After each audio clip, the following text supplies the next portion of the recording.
한성기업 2026년 1분기 실적을 슬프트 회계로 분석하고 연간 매출 및 손익분기점을 예측해 보도록 하겠습니다. 매출은 4.2% 감소했고 영업이익은 11.4% 감소했습니다. 가공비 배부 재고자산 회전율은 20회전율이고 높은 상태이고 PBR은 3.18로 상승했습니다. 이자부채 레버리지율이 54%로 경영권 방어선인 50%를 넘어 있는 상태입니다. 한성기업에 대한 사업계획입니다. 본사는 부산광역시 영도구 태종로 63 대교동 1가 수산업을 모태로 설립돼서 1969년 국내 최초로 북태평양에서 조업을 시작하여 지속적으로 한국 원양어업 발전에 기여하고 있다.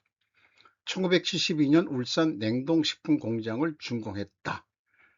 그리고 1982년 국내 최초로 게맛살을 미국 시장에 진출시켰고 1991년 냉동식품, 1997년 육가공식품 생산 등 사업 영역을 지속적으로 확대하고 있다고 소개하고 있습니다.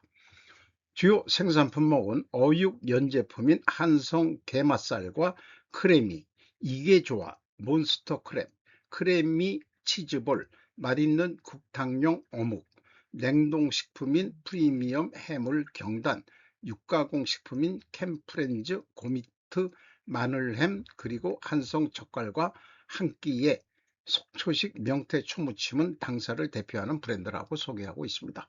또한 최근에 언론 뉴스에도 나왔지만은 애국 소비 기업에 들어가서 6.25 참전용사들을 위한 감사 이런 행사들을 해가지고 했는데 자기네 겸손하게 표현들은 하고 있는데 이것이 SNS를 통해 가지고 또 소비 촉진 운동 주가 또 상승 이런 거에 기여를 해서 감사하다는 안내 메일이 홈페이지에 떴네요. 7월 6일 한성기업 임직원 일동. 그래서 분석을 해보게 됐습니다. 물론 종전에도 제가 분석은 해봤었는데 원양어업 계통으로는 이제 업을 접은 것 같아요. 그냥 식가공 그 업체로만 하는 것 같습니다. 주가는 11,170원으로 1년 전보다 119.9%가 상승했습니다. PBR로는 3.18로 158%가 상승했습니다. 5% 이상 주주는 임우군 씨가 16.65%, 극동수산이 17.59%, 이 극동수산이 사실상 최대 주주인데 극동수산은 아마 비상장 기업일 거로 생각됐습니다. 극동수산은 더 추적을 하지 않았습니다. 스르풋 회계로 분석한 결과입니다. 매출은 776억 7,400만원, 전년 1분기보다 4.2% 감소했고 매출에 비례하는 매출 재료비는 1.4%밖에 감소를 안 했습니다. 그 갭인 2.8% 플러스이기 때문에 여기서 우리는 원재료 및 상품 매입 가격이 상승한 가정 그 결과를 확인할 수 있습니다. 가정이란 표현은 나중에 말씀드리겠습니다. 스르픈율이 2% 감소했습니다. 매출 재료 비율이 증가해서 운영경비가 190억 원으로서 11.8%, 스르풋보다 더 좀 줄였죠. 그래서 TOE 생산성이 1.16으로서 영업이익은 30억 7,600만 원으로 1.4% 감소했습니다. 원가회계 영업이익보다는 4,600만 원 더 이익이 났는데 이것은 가공비 배부 재고자산이 감소했기 때문입니다. 그리고 재고 회전율은 전년도 1분기보다는 2.3회전이 하락했습니다. 그럼에도 불구하고 올해 그 4,600만 원 1분기에 이익이 더 난 것은 기초 재고보다는 재고가 감소했기 때문입니다. 원가 회계상으로 영업이익이 12.9% 증가했습니다. 매출 원가율이 적게 내려갔으니까 매출 원가율이 0.4% 상승해 가지고 어 이 매출 총이익이 줄었죠. 6.5%. 근데 판매 관리비를 11.5% 감소시켜서 영업이익은 12.9%가 상승한 것으로 원가회계는 그렇게 결산이 됐습니다. 다만 금융 손실이 11억 원이 있어서 금융 비용이 그 영업이익을 거의 3분의 1 깎아 먹어 가지고 세전 이익은 23억 9,500만 원밖에 되질 않습니다. 재고자산 명세입니다. 상품, 제품, 어획물 합쳐서 가공비, 배부, 재고자산 130억 4,500만 원. 일전에 동원수산 등을 동원산업 등을 분석을 해본 적이 있는데 어획물이 그쪽엔 상당히 많죠. 원양업을 통해 가지고 어획물을 하는데 어획물은 가공비, 배부, 재고자산에 집어넣습니다. 왜 그러냐? 그 배에 들어가는 비용, 선원 인건비 등등 뭐 해가지고 잡아들이는 거니까 가공비가 들어간 거나 마찬가지죠. 어획물이라는 게.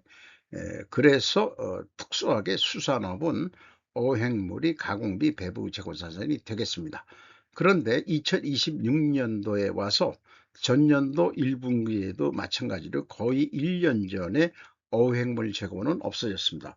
이 얘기는 원양업을 하고 있지 않다는 것을 지금 얘기하고 있는 거죠. 가공비 배부 재고자산은 130억 4,500만 원으로 연초보다 3억 1,400만 원이 감소했습니다.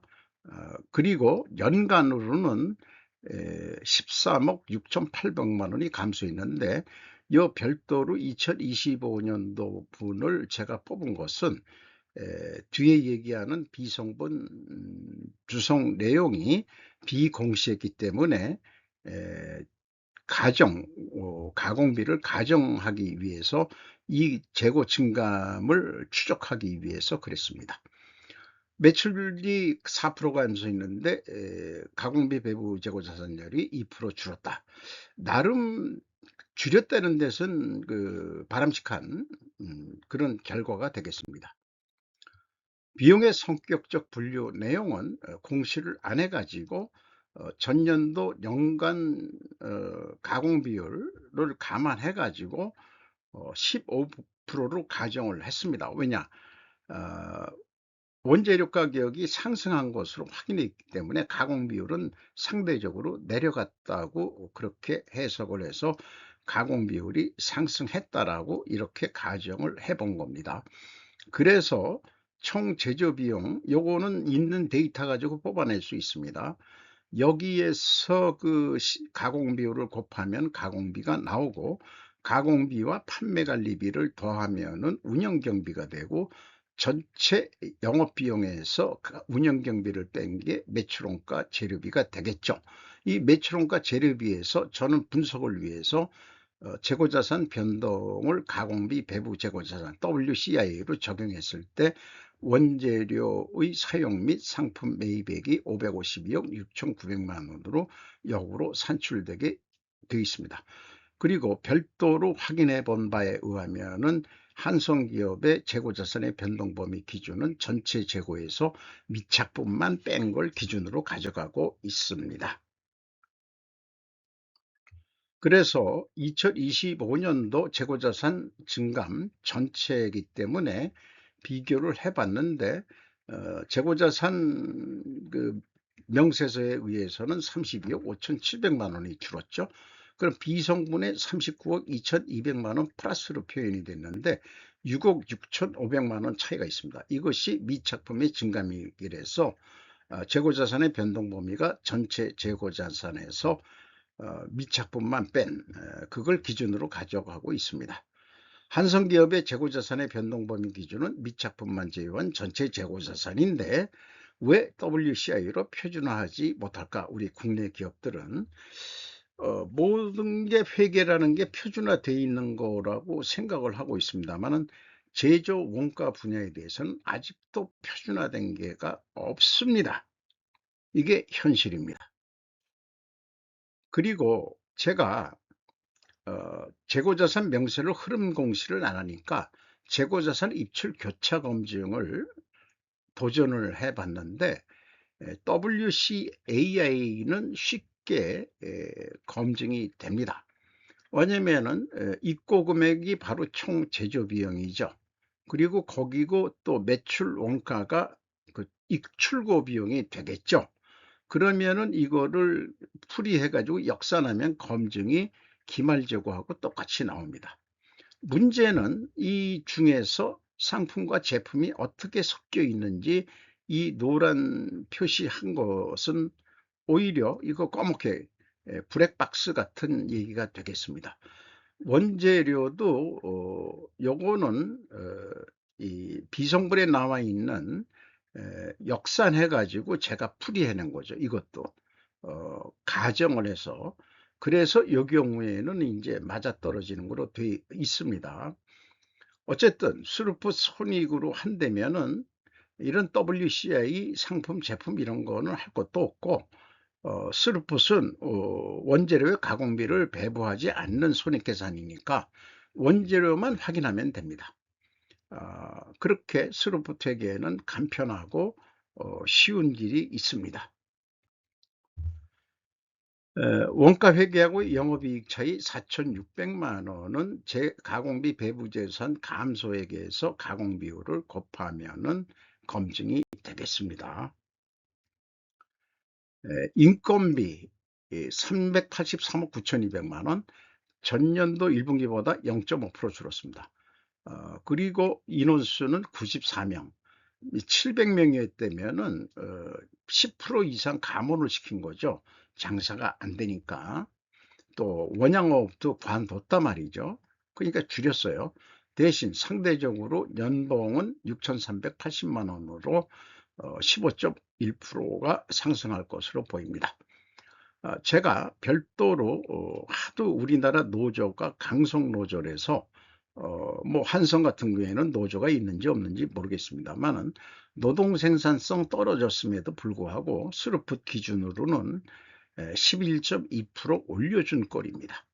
그리고 원가 개념으로 생산 노동 생산성으로 한다면은 2.5% 노동 생산성이 상승했는데 인건비는 6.5%더 올려줬습니다.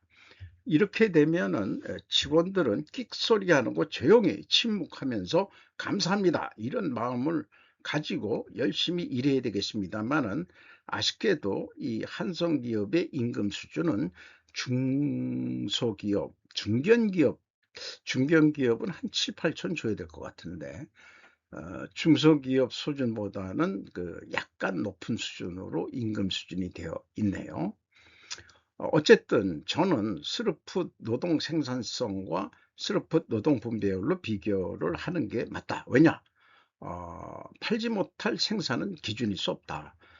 지금 노조가 얘기하는 노동 생산성 이런 것은 자기네들 생산액에서 인건비에서 그 생산성이 올라가면 돈 더 달라 이런 얘기를 하고 있는 건데 실질적으로 이 삼전 노조의 얘기는 영업이익 가지고 그걸 가지고 논하고 있죠.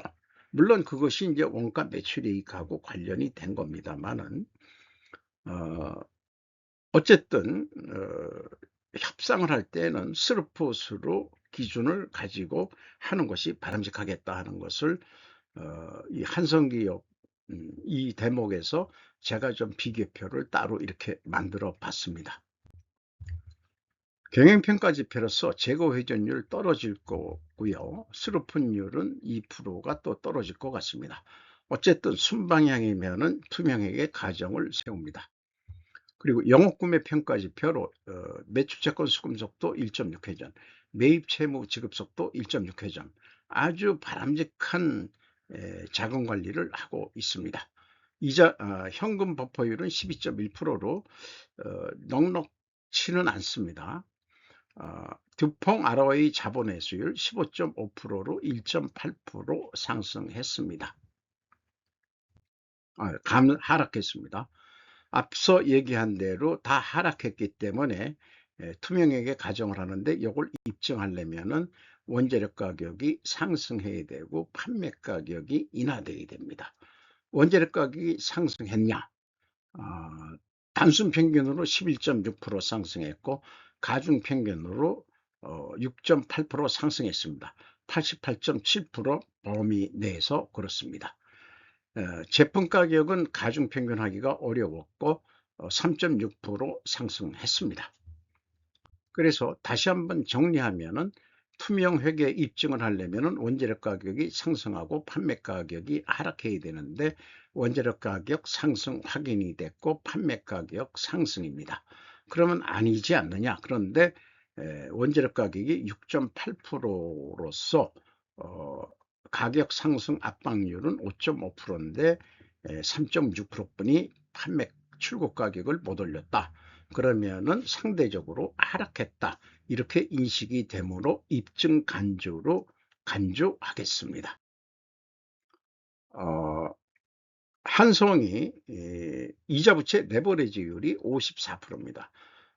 채권자한테 145억 1,400만 원을 갚았는데 이렇게 이자부채율이 높은 상태에서 이익 배당이 없다는 것은 합리적인 의사결정이겠죠. 그렇게 생각을 합니다. 납입자본 성장률 변동이 없고요. 이익잉여금률은 61.3%로 55.6%에서 상승을 했습니다. 재무상태표를 보면은 비유동자산에 투자부동산이 481억 2,600만 원이 있습니다. 비유동자산의 규모가 1,156억 원에서 한 45% 선 정도로 매우 높은 비중을 가지고 있는데 매출 규모가 그렇게 크지도 않은 기업에서 이 투자 부동산이 너무 많지 않지 않냐. 이게 좀 문제가 되지 않을까 생각합니다. 이자 부채 레버리지율이 50%를 초과한다면은 일반적으로 그런 부동산을 처분해서 빚을 갚는다는가 이래야 되는 거 아니에요? 그런 거 안 한다면은 이거 너무 부동산 투기 같다 이런 생각을 가지게 됩니다. 물론 회사 답변으로는 향후에 공장 부지라고 답변을 할랬는지 모르죠. 그런데 토지가 대부분입니다. 그 가격이 부동산 투기 일 수도 있죠. 그리고 이자 부채는 단기 차입금 및 유동성 장기 차입금 또 사채 포함해서 906억 원을 가지고 있고 108억이 증가했습니다. 장기 차입금은 108억 원을 줄였습니다. 그러니까 이 장기 차입금이 있던 거를 일부 요거 금액이 거의 유사하죠. 단기 차입금으로 그 성격을 변하게 된 것 같습니다. 1분기 실적을 토대로 연간 매출액을 예측해 보겠습니다. 운영경비 그 다음에 영업이익 1 더하기 300%로 해서 실업분율로 나누면은 3,100억을 할 것 같습니다. 마찬가지로 매출 재료 비율을 1 더하기 300%에서 매출 재료 비율로 나누면은 3,100억 원 할 것으로 예상이 됩니다. 여기에서 우리가 좀 예측에 대한 퀄리티를 좀 올려보기로 하는 도전을 해보죠. 똑같은 방법으로 작년에도 제가 예측을 했다면은 그 실제 결과에 대해서 제가 예측을 1.8%더 높게 했습니다. 그러니까 조금이라도 연말에 조금 매출이 잘 안 올랐다는 얘기죠. 햄이나 뭐 이 스팸 이런 것들은 그 추석 선물이나 연말 선물에 많이 되는데 한성 그 게맛살을 갖다가 추석 선물로 요걸 좀 이쁘게 꾸미면은 그렇게 좀 그렇게 될 수도 있지 않을까 생각을 하는데 제가 게맛살을 참 저도 좋아하거든요. 안주로도 참 좋습니다.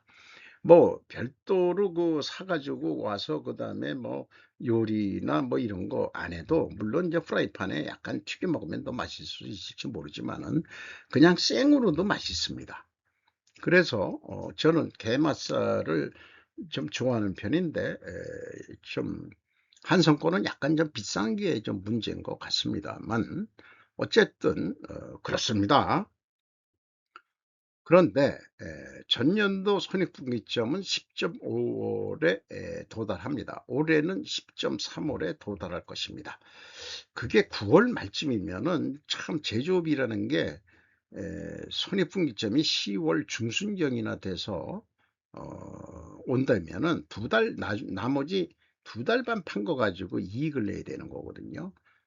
그러면은 마진율이 더 좋든지 판매 가격이 더 올라야 되는데, 이게 또 경쟁이다 보니까 또 그렇게 되기도 어렵고, 참 제조업이라는 게 어떤 기업들은 뭐 5월 달, 6월 달에 손익분기점이 오는 데가 있는데, 참 그런 업을 하는 게 참 편할 것 같은데, 이 제조업이라는 것은 연말 때까지 진짜 쇠 빠지게 열심히 일을 해야 돈을 벌 수 있다는 거죠. 뭐 한정만이 아니고. 그래서 그냥 수정 없이 3,100억 원으로 계획을 잡는데, 요거를 어떤 제가 이런 방법을 했던 것은 납품업체나 이런 가격 협상을 위해서 이런 거를 구상해 봤었어요. 계약은 31만 원. 어, 어떤 뭐 게맛살 판매 단위로 뭔가 했을 때 1톤 단위라고 할까요? 31만 원. 그러면 11,600원 남는다. 이게 장사냐? 이런 생각도 해보는데, 어쨌든 3,100억 원은 어, 연말 안에 달성 가능합니다. 그리고 손익분기점은 10.3월에 도달할 것입니다. 자, 이거를 돈을 더 벌려면 어떡할 거냐? 재고 회전율이 20회전했는데 21회전 4.8%더 노력을 하자. 그러면은 매출이 3,249억 원. 그래서 운영 경비가 1.2% 증가하더라도 영업이익은 149억 원으로 한 116억 원인데 149억 원까지 만들 수 있다. 원가 회계상으로는 재고가 5% 감소했을 때하고 5% 증가했을 때 매출 원가를 각각 틀려집니다. 그리고 재고가 감소했을 때 판매 가격은 31만 원으로 해야 되고, 재고가 증가했을 때는 31만 원 밑으로 팔아도 영업이익이 동일한 영업이익을 낼 수 있겠습니다. 그래서 이것을 원가 회계상으로는 어, 한성 게맛살을 그 대기업에서 식당에서 그 납품을 받기 위해서 견적서를 내달라 그러면은 영업사원은 아마 이렇게 부풀려 가지고 견적을 낼 겁니다. 근데 경쟁이 심하다 보니까 30만 9,442원이 총계인데, 요걸 31만 1천 원으로 견적을 냈는데, 아, 그 구매업체에서 그, 주로 이 식재료 그걸 무슨 거죠? 식당이라든지 그런 그 대기업 이런 데 하는 그런 푸드 그 회사에서 31만 원, 1,000원만 깎읍시다. 그러면 한 12,000원 남는 거로 이렇게 됩니다. 원가액에. 그래서 스르프처럼 32만 4,900원에 가격 인상 효과를 올린다면은 14,184원. 이렇게 이제 그 스르프 회계하고 원가 회계 손익하고 큰 차이점은 없는데, 원가 회계가 더 이익이 약간 좀 더 나는 거로 돼 있는데, 추가 판매할 때는 더 생산 안 하고 추가 생산 안 하고 있는 재고에서 추가 납품만 하는 거라면은 재고의 감소는 이익의 감소입니다. 원가격에는. 그래서 스루풋보다 영업이익이 좀 줄게 되어 있습니다. 이것이 원가회계의 맹점이라는 것을 밝히기 위해서 이렇게 비교를 해 드리는 거죠. 그래서 우리 제니 옐런 언니가 저 같은 사람의 주장을 홍보해 주기나 하듯이 중국에 가가지고 과잉 생산하지 마시고 덤핑하지 마세요. 이렇게 부탁을 했는데도 말을 안 들어 먹었죠. 그래서 관세 전쟁이 일어나고 미중 전쟁이 일어납니다. 그리고 로스차일드 여사께서 ESG 쓰레기통에 버리고 대신 스루봇 회계를 하는 나라부터 대출을 잘해주겠다. 이렇게 했으는 희망사항이 되겠습니다. 스루봇 회계는 저는 고려 코리아 회계로 명명하기로 했습니다. 왜냐? 복식 회계는 고려 개성상인이 에, 유럽에 가르쳐 준 거기 때문입니다. 두 갈래 길이 있습니다. 원가 회계를 버리고 스루봇 코리아 웨이로 가기를 바랍니다. 제조원가의 불편한 질시. 졸작으로 얘기하다가 스스로 폄하하지 이제 않기로 했어요. 고심의 일작입니다. 오늘도 좋은 하루 되시기 바랍니다. 굿아이.